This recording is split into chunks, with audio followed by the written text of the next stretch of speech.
Mac had enjoyed his 3-day pass and had returned from Bangkok feeling refreshed and full of the energy of youth. Too much food and beer, along with the late nights, had done little to impact his ripped metabolism. It was on such weekends that Mac admitted that joining the U.S. Marines had been the best decision he had ever made. He didn't regret the traumas of boot camp for a second, but right now, he was suffering for his sins. The bug he had picked up either on the plane ride or the city was now making him pay for his extravagance. The stuff he had done in that fair city would have made a priest's ears melt if he had shared merely half of it in the confessional, so Mac probably only had himself to blame. Mac liked Okinawa, where he was stationed.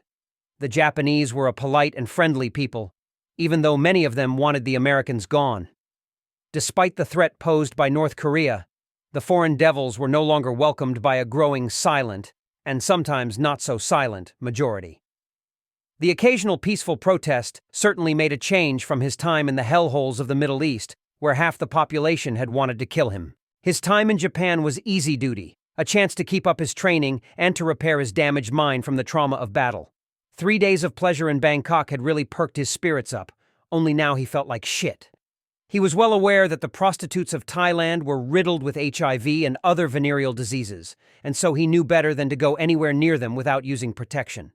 Mac could thus reassure himself that at least his dick wasn't about to drop off any time soon. A small comfort with what was coming. Even though he was clearly ill, he had felt guilty about going on sick so soon after his trip. There were people relying on him, and lying in bed with the flu was the last thing he wanted. He presumed it was the flu, so Mac had tried to push through it, but when he had collapsed on the parade ground this morning, the beleaguered soldier had been rushed to the medical facility despite his protestations. At least the beds here were more comfortable than his army-issued cot. One of the nurses had scolded him for his stubbornness, the same nurse attending to him now. "Open wide," the nurse said. She slipped a thermometer into his mouth, her demeanor professional, if a tad bored. Mac complied. Although she was cute, she was also an officer. He was just a lance corporal, and as such, fraternizing was to be discouraged. Besides, a woman that hot wouldn't go with the likes of him. He was just a grunt. She no doubt had herself one of those fly boys who acted like they owned the place. Mac would therefore keep his romantic thoughts to himself, although with the way he presently felt, getting his end away was the last thing he wanted. Not that he needed to. He'd had enough pussy in Thailand to last him a lifetime. She extracted the thermometer. 102. Well, Lance Corporal, you are officially sick. Yes, ma'am, Mac responded. If she had been a waitress and he was with his mates, he would have undoubtedly mentioned that it was her beauty that had caused the temperature of his blood to rise. Inappropriate in this context, of course. Such a comment might also have been used to explain his heart rate, which the annoying machine at the side of him was registering. It was 110. Mac's blood pressure was also through the roof. The virus working within him was having a merry old time destroying what had been a healthy physique. Mac had no idea that he had also infected half the soldiers in his barracks. The doctor appeared, and Mac tried to sit up to attention. "You're ill soldier. You can relax." The doctor was a full-bird colonel, an intimidating presence for a boy like Mac out of the Bronx. "Yes, sir," Mac said. He didn't relax, even though there was a sudden pain stuttering through his chest. "The Lance Corporal collapsed on parade this morning," the nurse told the doctor.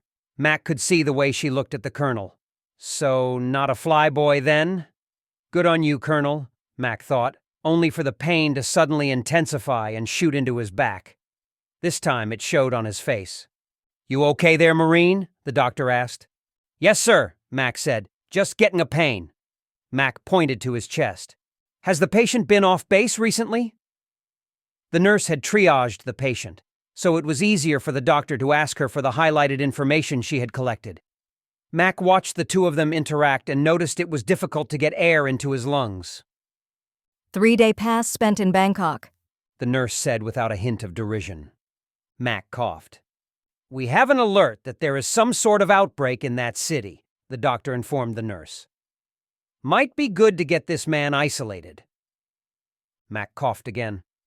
The doctor looked at him, then glanced over the machines that told him Mac's heart rate was now up to 130. Mac's third cough turned into a sustained, brain-rattling affair. At the end of it, there were specks of blood across the white sheets. A switch in the doctor's mind flipped. "Orderly!" he shouted. "Nurse, I want this man isolated now. Full PPE." The words caused the nurse to step back involuntarily. What is it, doctor? The nurse sounded alarmed. Mac looked at her and noticed that his vision had become blurred. Despite the pain, he was strangely unconcerned with what was happening to him, his mind disassociating itself from the condition afflicting the body it still controlled. Mac tried to say something, but the words just came out a jumbled mess. With startling speed, the Marine began to plummet downhill towards a death that would be one of nearly 127 million on the island of Japan. The virus was already out there, spreading through the air and the touch as people went about their lives, oblivious to the doom that hurtled towards them. Mac died 5 minutes later, and when he resurrected with black eyes and an unquenchable hunger, he would go on to kill 3 others before a bullet ended his existence. But by then, the contagion was already burning itself through the military facility. In Okinawa, the very people needed to maintain order were the first to experience the virus's wrath.